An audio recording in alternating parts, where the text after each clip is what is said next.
India में आज के टाइम पे अनएम्प्लॉयमेंट रेट बहुत ज़्यादा बढ़ चुका है और जितनी भी जॉब्स प्राइवेट सेक्टर की हैं वहाँ पे अच्छा खासा ले ऑफ हो रहा है क्योंकि आर्टिफिशियल इंटेलिजेंस अब इंसानों से बेहतर काम करने लगा है। कई जॉब्स पे ऐसा हो रहा है और जहाँ पे अनएम्प्लॉयमेंट रेट इतना हो, इंफ्रास्ट्रक्चर अच्छा ना हो, कुछ ना कुछ ऐसा हो रहा हो जिसकी वजह से नई जनरेशन जो एक मोटिवेटेड नए नौजवान आगे जाने की सोच रहे हैं वो कैसे भी करके ये चाहते हैं कि हम इंडिया को छोड़ के चले जाएँ, क्योंकि हर साल इस देश के लाखों सपने सिर्फ एक ही चाबी से खुलते हैं और वो है गवर्नमेंट जॉब, सरकारी नौकरी। और हर साल ये सपने दो आंखों में बसते हैं, एक जो रात भर जाकर पढ़ाई करती है और दूसरी जो सुबह एक नए इम्तिहान की उम्मीद में खुलती है।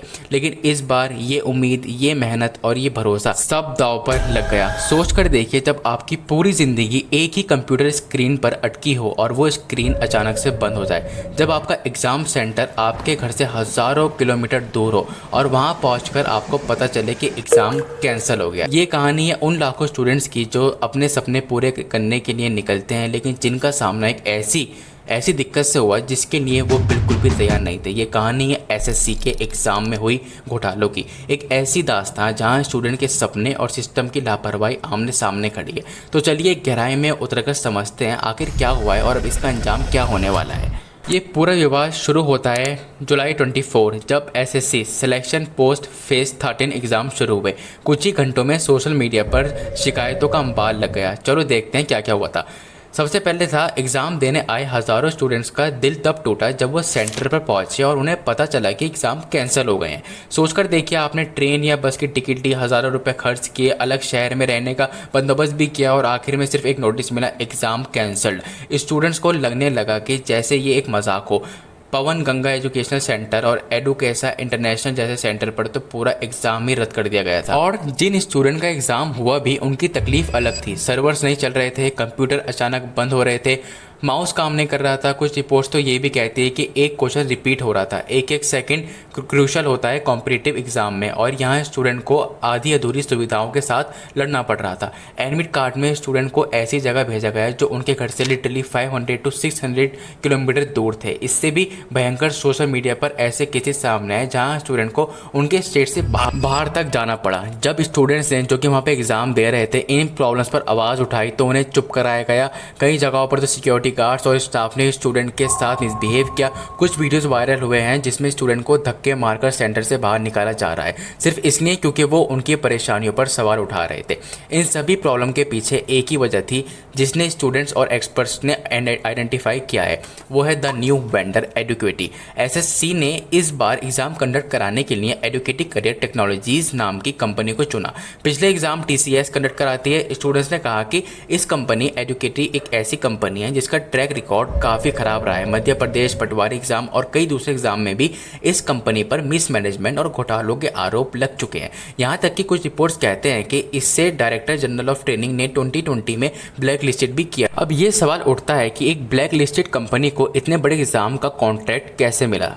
एक्सपर्ट्स का मानना है कि एडुकेटी ने टीसीएस के मुकाबले कम दाम पर टेंडर जीता था, मतलब कि गवर्नमेंट ने सिर्फ कुछ करोड़ रुपए बचाने के चक्कर में उस कंपनी को कॉन्ट्रैक्ट थमाया इस एग्जाम को कंडक्ट कराने के लिए, जो ऑलरेडी मिसमैनेजमेंट के वजह से बदनाम रहती है। इससे लगता है कि सरकार ने एग्जाम की क्वालिटी से ज़्यादा कॉस्ट कटिंग पर फोकस किया, जिसके अंजाम आज लाखों स्टूडेंट भुगत रहे हैं।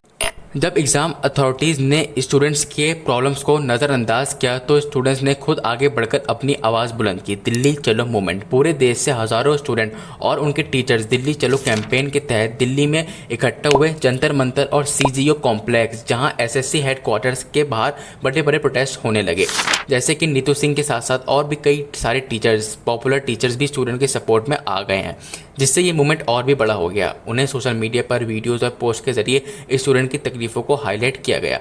प्रोटेस्ट के दौरान स्टूडेंट ने सोशल मीडिया पर वीडियोस अपलोड किए जिसमें उनके साथ धक्का मुक्की हो रही थी, टीचर के साथ भी धक्का मुक्की हो रही थी और कुछ जो बहुत ज़्यादा प्रोटेस्ट कर रहे थे टीचर्स, उनको एक बस में बिठा के पूरी दिल्ली में घूमने लगे और रात को उनको रिलीज़ कर दिया, लेकिन उनको वहाँ से उस टाइम पर हटा दिया जहाँ पर वो लोग प्रोटेस्ट करने में लगे हुए थे। और कई वीडियोज़ ऐसे भी सामने आ रहे हैं जहाँ पर दिल्ली पुलिस ने उन पर लाठीचार्ज किया और उन्हें डिटेन किया जो लोग प्रोटेस्ट कर रहे थे। हालांकि पुलिस ने इन आरोपों से इनकार किया है, लेकिन इन वीडियोस ने पूरे देश में गुस्से की एक आग तो भड़का दी है।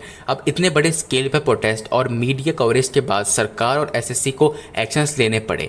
SSC chairman S Gopal Krishna ने मान लिया है कि एग्जाम में टेक्निकल इश्यूज और मिसमैनेजमेंट हुआ है। एसएससी ने ऑफिशियली अनाउंस किया है कि जिन स्टूडेंट को, जिन कैंडिडेट्स को सच्ची में प्रॉब्लम्स आई थी, उनके लिए रीटेस्ट कंडक्ट कराया गया है, जो कि हुआ था 2 अगस्त को, जिसमें से 16,600 कैंडिडेट्स के लिए रीटेस्ट कराया गया था, जिसमें से 8,048 स्टूडेंट ने एग्जाम दिया।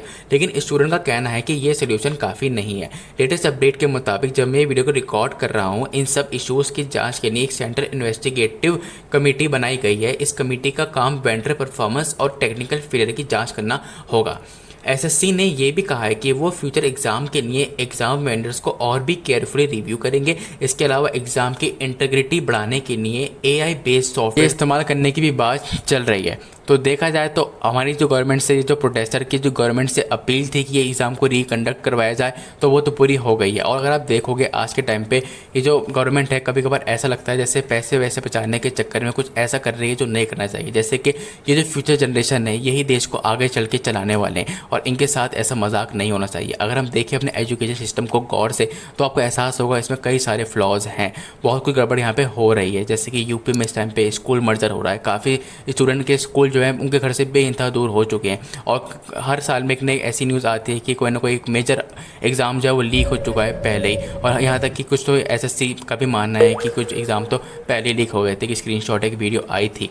तो दोस्तों ये थी एसएससी एग्ज़ाम कंट्रोवर्सी की पूरी कहानी, जो अभी भी ख़त्म नहीं हुई है। सरकार और एसएससी ने कुछ कदम ज़रूर उठाए हैं, लेकिन स्टूडेंट के विश्वास अभी भी उन पर पूरी तरह से नहीं है। उनकी मांग है सिर्फ रीटेस्ट नहीं, बल्कि पूरे सिस्टम में सुधार होना चाहिए, और जो कि हम भी यही चाहते हैं। अगर आप सोच के देखें, अगर आप पूरे टाइम 1 साल 5, 7, 8, 9 महीने एक एग्ज़ाम की तैयारी कर रहे हैं, और जब आप एग्ज़ाम सेंटर के लिए जाते हैं तो वहाँ पता लगता है आपको कि आपका एग्ज़ाम कैंसिल हो गया। यहाँ तक कि कुछ बात कई बार तो ऐसा भी हुआ है कि एग्ज़ाम का एडमिट कार्ड उनके एग्ज़ाम से एक दिन पहले भी अच्छे से नहीं दिख रहा था। जब उस वो वेबसाइट पे जा रहे थे तो दिख रहा था कि वो ब्लैंक आ रहा है एडमिट कार्ड। मतलब बहुत सारी दिक्कतें थी इस नए वेंडर के साथ में, जो कि पैसे बचाने के चक्कर में कॉन्ट्रैक्ट इन्हें हासिल कर लिया था, लेकिन इनका मिसमैनेजमेंट नेक्स्ट हुआ था। लेकिन अच्छा हुआ प्रोटेस्ट पे जनता ने, टीचर ने बहुत हेल्प करी, और फाइनली एग्ज़ाम रिकंडक्ट हुए हैं। और आई होप, मैं उम्मीद करता हूँ कि आगे चल के ऐसा कोई भी सिस्टम में फ्लॉ नहीं होगा। तो बहुत बहुत शुक्रिया ये वीडियो देखने के लिए।